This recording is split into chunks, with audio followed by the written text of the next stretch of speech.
கொழும்பு அல் ஹிதாயா மகாவித்தியாலயம் மாணவர் கௌரவிப்பு மற்றும் பாடசாலை உபகரணங்களை விநியோகிக்கும் வைபவம் நேற்று இடம்பெற்றன. பாடசாலை பழைய மாணவர் சங்கத்தின் ஏற்பாட்டில் இடம்பெற்ற இந்நிகழ்விற்கு சங்கத்தின் தலைவரும் பட்டய கணக்காய்வாளருமான ஃபெரோஸ் நூன் தலைமை தாங்கினார்.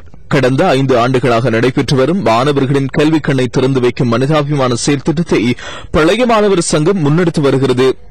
இந்நிகழ்வில் ஹமீடியாஸ் குழுமத்தின் முகாமைத்துவ பணிப்பாளர் ஃபவுசுல் ஹமீத் பிரதம அதிதியாகவும் பிரைட்டன் குரூப் நிறுவனத்தின் உரிமையாளர் பீர் முகமது கௌரவ அதிதியாகவும் கலந்து கொண்டனர். இந்நிகழ்வில் பாடசாலை பழைய மாணவர் சங்க தலைவர் ஃபெரோஸ் நூன், பிரதம அதிதி ஃபவுசுல் ஹமீத், விசேட அதிதி பீர் முகமது, பாடசாலை அதிபர் SHM நௌஃபல் ஆகியோர் உரையாற்றியதுடன் பழைய மாணவர் சங்க கல்விக்குழுவின் தலைவர் MNM இக்பால், சீலாளர் MIS ஹமீத் ஆகியோர் உரையாற்றினர்.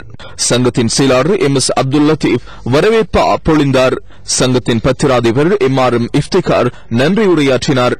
பிரதம அதிதிகளும் பழைய மாணவர் சங்கத்தின் அங்கத்தவர்களும் மாணவர்களுக்கான கற்றல் உபகரணங்களை வழங்கினர்.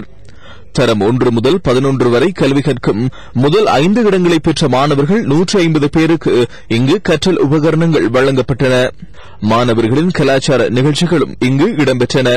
பாடசாலை அபிவிருத்தி சங்க உறுப்பினர்கள், ஏராளமான பெற்றோர் உள்ளிட்டோர் இதில் கலந்து கொண்டனர்.